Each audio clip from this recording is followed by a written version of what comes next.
We face big and difficult challenges. What the American people hope, what they deserve, is for all of us, Democrats and Republicans, to work through our differences, to overcome the numbing weight of our politics. For while the people who sent us here have different backgrounds, different stories, different beliefs, the anxieties they face are the same. The aspirations they hold are shared. A job that pays the bills, a chance to get ahead, most of all, the ability to give their children a better life. You know what else they share? They share a stubborn resilience in the face of adversity. After one of the most difficult years in our history, they remain busy building cars and teaching kids, starting businesses and going back to school. They're coaching Little League and helping their neighbors. One woman wrote to me and said, "We are strained but hopeful, struggling but encouraged." It's because of this spirit, this great decency and great strength, that I have never been more hopeful about America's future than I am tonight.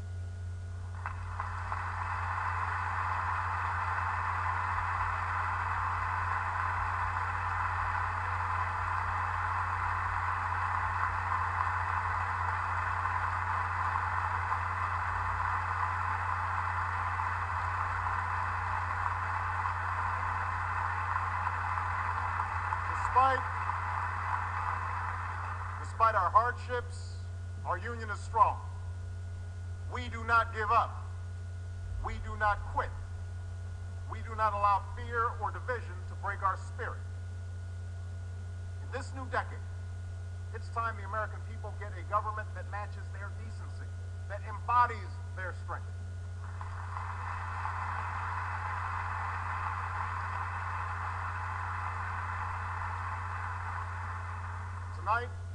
Tonight I'd like to talk about how together we can deliver on that promise.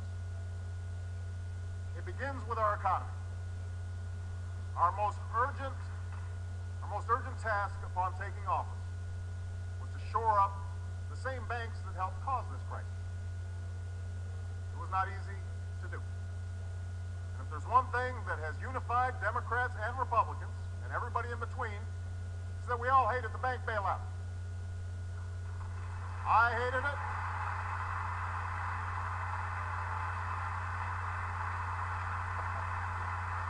I hated it.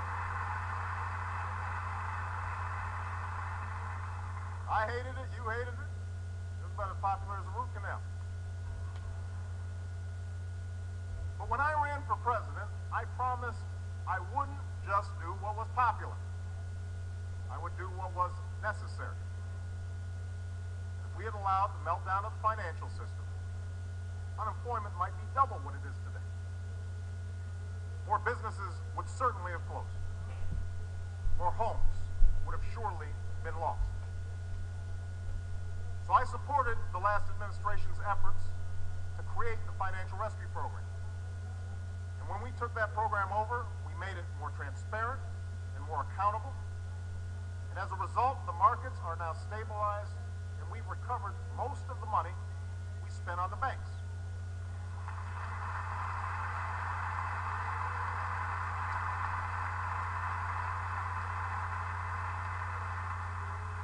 Most, but not all. To recover the rest, I proposed a fee on the biggest banks. Now,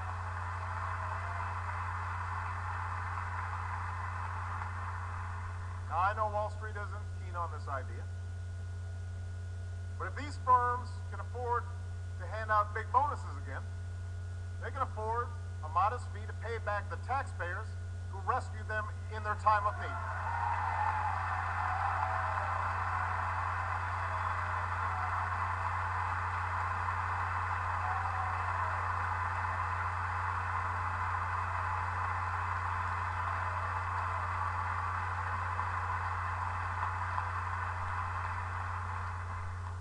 As we stabilized the financial system, we also took steps to get our economy growing again.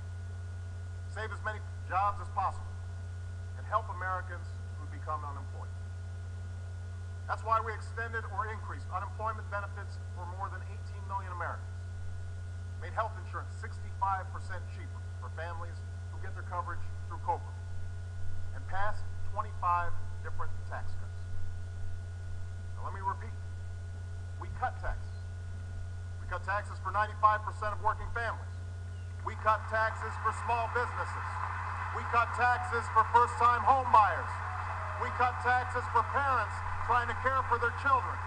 We cut taxes for 8 million Americans paying for college.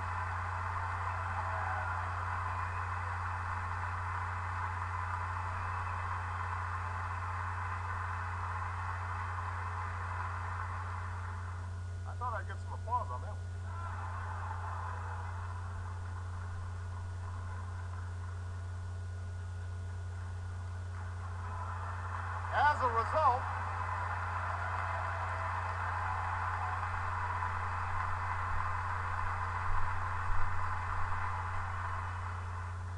As a result, millions of Americans had more to spend on gas, food, and other necessities, all of which helped businesses keep more workers.